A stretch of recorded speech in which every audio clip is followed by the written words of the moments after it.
आज हम बात करेंगे एक ऐसी महिला की जिसकी जिंदगी किसी फिल्म से कम नहीं है। एक ऐसी नेता जिसने उस वामपंथी किले को ढहाया जो 34 साल से अटूट खड़ा था। एक ऐसी दीदी जो पश्चिम बंगाल की माटी की बेटी बनकर उभरी और करोड़ों दिलों पर राज किया। लेकिन आज 15 साल की सत्ता के बाद वो उसी बंगाल की जनता के फैसले से सत्ता से बाहर हैं। ये कहानी है ममता बनर्जी की।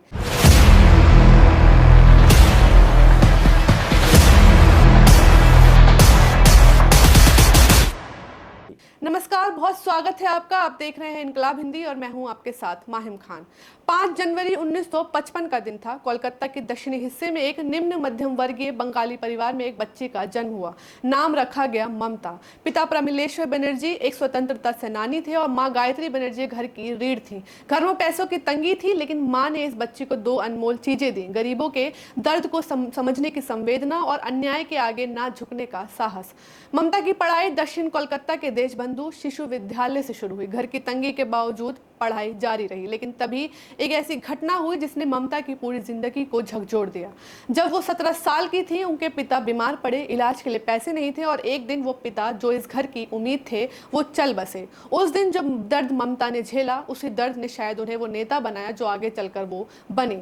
जोगमाया देवी कॉलेज में दाखिले के साथ ममता की जिंदगी ने एक नया मोड़ लिया। हिस्ट्री में बीए करते करते उन्होंने महसूस किया कि पढ़ाई के साथ साथ समाज के लिए कुछ करना जरूरी है और इसीलिए मात्र 15 साल की उम्र में वो इंडियन नेशनल कांग्रेस की छात्र शाखा से जुड़ गई। कॉलेज में उन्होंने छात्र परिषद यूनियन खड़ी की, वामपंथी छात्र संगठनों को सीधी टक्कर देते हुए, और वो जीती भी। 1975 में उन्होंने एक ऐसा काम किया जिसने उन्हें पहली बार अखबारों में सुर्खियों में ला दिया। समाजवादी नेता जयप्रकाश नारायण की कार के बोनट पर चढ़कर सरकार के खिलाफ नारे लगाते हुए उन्होंने विरोध जताया। उस तस्वीर ने बता दिया कि ये लड़की आम नहीं है। इसके बाद उन्होंने कलकत्ता विश्वविद्यालय से इस्लामिक हिस्ट्री में एमए किया और जोगेश चंद्र चौधरी लॉ कॉलेज से एलएलबी की डिग्री भी हासिल की, यानी पढ़ाई और राजनीति दोनों साथ साथ। 1970 के दशक में ममता बंगाल कांग्रेस की महिला विंग की जनरल सेक्रेटरी बन गई। उनकी पहचान बन गई सफेद साड़ी, हवाई चप्पल और कंधे पर एक कपड़े का थैला। कोई दिखावा नहीं, कोई ठाट बाट नहीं। जनता को लगता था ये हम जैसे ही है, यही उनकी सबसे बड़ी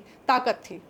फिर आया 1984 का साल। इंदिरा गांधी की हत्या के बाद पूरे देश में कांग्रेस के लिए सहानुभूति की लहर थी। ममता ने जादवपुर लोकसभा सीट से चुनाव लड़ा, वामपंथ के दिग्गज नेता सोमनाथ चटर्जी के खिलाफ। सब कह रहे थे यह असंभव है, लेकिन ममता जीती। वो भारत की सबसे कम उम्र की सांसदों में से एक बन गई। बंगाल ने एक नई आवाज सुनी थी। 1989 में ममता को हार का सामना करना पड़ा, लेकिन वो रुकने वाली नहीं थी। 1991 में वापस जीती और संसद में अपनी आवाज बुलंद करती रही, लेकिन कांग्रेस के भीतर एक बेचैनी बढ़ती जा रही थी। भ्रष्टाचार, तुष्टीकरण और बंगाल में वामपंथ को रोकने में पार्टी की नाकामी, ये सब ममता को अंदर से खा रही थी। 21 जुलाई 1993 ये तारीख बंगाल के इतिहास में एक काले अध्याय की तरह दर्ज है। ममता ने यूथ कांग्रेस के साथ कोलकाता के राइटर्स बिल्डिंग तक विरोध मार्च निकाला, वामपंथी सरकार के खिलाफ, मतदाता अधिकारों की मांग को लेकर। उस दिन पुलिस ने प्रदर्शनकारियों पर गोलियां चलाई, 13 लोग मारे गए। तत्कालीन मुख्यमंत्री ज्योति बसु ने कहा पुलिस ने अच्छा काम किया। ये सुनकर ममता सुन्न हो गई। यही वो पल था जिसने उनके भीतर की आंख को और तेज कर दिया। आगे चलकर यह 21 जुलाई टीएमसी का मार्टियर्स डे बन गया। हर साल लाखों लोग इस दिन कोलकाता में जमा होते हैं। 1997 में ममता बनर्जी ने वो फैसला लिया जिसने उनकी और बंगाल की राजनीति को हमेशा के लिए बदल दिया। उन्होंने कांग्रेस छोड़ी और अपनी पार्टी बनाई, ऑल इंडिया तृणमूल कांग्रेस यानी टीएमसी। ये कदम उठाना आसान नहीं था, बड़े दल से निकलकर अकेले खड़े होना, और वो भी वामपंथ के गढ़ बंगाल में। ये किसी भी नेता के लिए राजनीतिक आत्महत्या जैसा था, लेकिन ममता ने परवाह नहीं की। आज जिस बीजेपी को के वो इतना खिलाफ रहती हैं, 1999 में उन्होंने एनडीए के साथ गठबंधन किया था और अटल बिहारी वाजपेयी की सरकार में रेलवे मिनिस्टर बनी, देश की पहली महिला रेलवे मिनिस्टर। 2004 में वो कोल एंड माइंस मिनिस्टर बनी, लेकिन 2006 में एक बड़ा झटका आया। टीएमसी वेस्ट बंगाल असेंबली चुनाव में बुरी तरह हार गई। कई लोगों ने सोचा ममता का राजनीतिक करियर शायद खत्म हो गया, लेकिन इतिहास कुछ और लिखने वाला था। 2006 का साल बंगाल में वामपंथी सरकार ने टाटा मोटर्स के नैनो कार प्लांट के लिए सिंगूर में किसानों की 997 एकड़ उपजाऊ जमीन जबरदस्ती छीन ली। किसान सड़कों पर उतर आए और ममता उनके साथ खड़ी हो गई। 4 दिसंबर 2006 जुलाई को उन्होंने ऐतिहासिक 26 दिन की भूख हड़ताल शुरू की। हालत इतनी गंभीर हो गई कि राष्ट्रपति एपीजे अब्दुल कलाम ने चिंता जताते हुए पीएम मनमोहन सिंह से बात की। सिंह ने पत्र भेजा और तब जाकर ममता ने अनशन तोड़ा। बाद में 2016 में सुप्रीम कोर्ट ने माना ये जमीन अधिग्रहण गैर कानूनी थी। लेकिन जो इससे भी बड़ा था वो था नंदीग्राम। 2007 में वामपंथी सरकार ने पूर्व मेदिनीपुर में इंडोनेशियाई कंपनी सलीम ग्रुप के लिए 10,000 एकड़ जमीन लेने की कोशिश की। किसानों ने विरोध किया। 14 मार्च 2007 को पुलिस ने गोली चलाई। 14 किसान मारे गए। मुख्यमंत्री बुद्धादेव भट्टाचार्य ने कहा उन्हें उन्हीं के सिक्के में जवाब दिया गया। ममता ने सड़कों पर उतरकर इस नरसंहार के खिलाफ हुंकार भरी। मां माटी मानुष का नारा बंगाल के कोने कोने में गूंज उठा।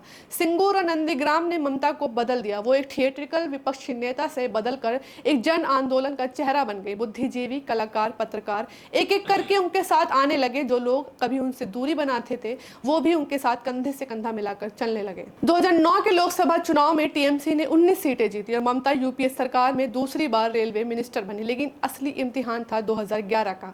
पश्चिम बंगाल विधानसभा चुनाव। 34 साल से बंगाल में वामपंथ का राज था। लगता था जैसे ये अटूट है, ये कभी नहीं बदलेगा। सीपीएम के दिग्गज नेता, उनकी मजबूत पार्टी मशीनरी, सब कुछ बड़ा दिखता था। लेकिन 13 मई 2011 को जब नतीजे आए पूरा देश हैरान रह गया। टीएमसी ने 294 में से 184 सीटें जीती। सीपीएम के मुख्यमंत्री बुद्धादेव भट्टाचार्य खुद अपनी सीट से हार गए। 34 साल पुरानी वामपंथी सत्ता का अंत हो गया। 20 मई 2011 को ममता बनर्जी ने पश्चिम बंगाल की पहली महिला मुख्यमंत्री के रूप में शपथ ली। बंगाल ने एक नया अध्याय शुरू किया, दीदी का युग। मुख्यमंत्री बनने के बाद ममता ने कई जन कल्याण योजनाएं शुरू की। जनता को लगा दीदी अपनी है। 2016 के चुनाव में टीएमसी ने 211 सीटें जीती, पहले से भी बड़ी जीत। ममता दूसरी बार मुख्यमंत्री बनी, लेकिन इस दौरान आलोचनाएं भी आती रहीं। भ्रष्टाचार के आरोप, पार्टी कैडर की हिंसा और तुष्टीकरण के सवाल। बीजेपी धीरे धीरे बंगाल में पैर पसार रही थी। 2021 में बंगाल ने वो चुनाव देखा जो शायद उसके इतिहास का सबसे रोमांचक चुनाव था। बीजेपी ने पूरी ताकत झोंक दी। पीएम मोदी ने दर्जनों रैलियां की और ममता के कई करीबी नेता पाला बदलकर बीजेपी में चले गए। सबसे बड़ा नाम था शुवेंदु अधिकारी का। वही शुवेंदु जो नंदीग्राम आंदोलन में ममता का दाहिना हाथ था, जिसे उन्होंने मंत्री बनाया था और अब सबसे बड़ा दुश्मन बन गया था। ममता ने नंदीग्राम सीट से चुनाव लड़ने का ऐलान किया, सीधे शुवेंदु के खिलाफ। जब नतीजे आए टीएमसी ने 213 सीटें जीती, लेकिन ममता खुद नंदीग्राम से 1956 वोटों के मामूली अंतर से हार गई। पार्टी जीती, नेता हारी। ममता ने इस नतीजे को अदालत में चुनौती दी। बाद में भवानीपुर उपचुनाव में उन्होंने 58,835 वोटों के भारी अंतर से जीतकर मुख्यमंत्री पद बरकरार रखा। यह उनका तीसरा कार्यकाल था। तीसरे कार्यकाल में ममता ने राष्ट्रीय राजनीति में भी अपनी दावेदारी पेश करने की कोशिश की, लेकिन बंगाल के भीतर समस्याएं बढ़ती जा रही थीं। 2024 में आरजीकर मेडिकल कॉलेज कांड ने पूरे देश को हिला दिया। एक महिला डॉक्टर के साथ बलात्कार और हत्या के बाद कोलकाता के सड़कों पर लाखों लोग उतर आए। ममता सरकार पर सीधे सवाल उठे। इसके साथ ही स्कूल रिक्रूटमेंट स्कैम में केंद्रीय जांच एजेंसियों ने कई टीएमसी नेताओं को गिरफ्तार किया। एंटी इनकम्बेंसी बढ़ रही थी और 15 साल की थकान अब दिखने लगी थी। 2026 का चुनाव 15 साल की सत्ता के बाद जनता का मूड बदल चुका था। इलेक्टोरल रोल कंट्रोवर्सी ने माहौल और गर्मा दिया। करीब 90 लाख वोटर सूची से हटाए गए। टीएमसी ने आरोप लगाया कि यह साजिश है। बीजेपी ने कहा यह सफाई है।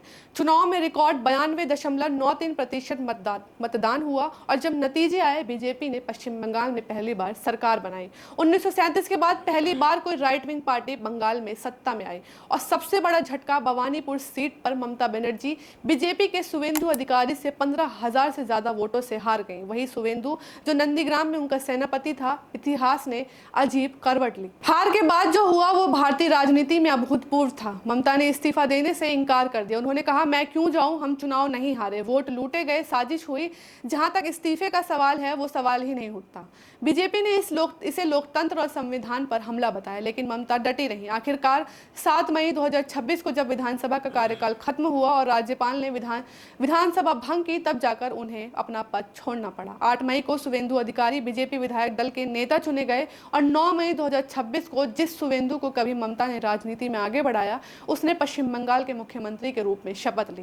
बीजेपी का पहला बंगाल सीएम। ममता बनर्जी की यात्रा सिर्फ एक नेता की कहानी नहीं है, ये उस बंगाल की कहानी है जो बदलता रहा, जो हमेशा लड़ता रहा। एक लड़की जिसने 15 साल की उम्र में राजनीति में कदम रखा, 17 साल में पिता को खोया लेकिन हौसला नहीं, जिसने 34 साल पुराने वामपंथी किले को ध्वस्त किया और जो सफेद साड़ी व हवाई चप्पल में करोड़ों की दीदी बन गई।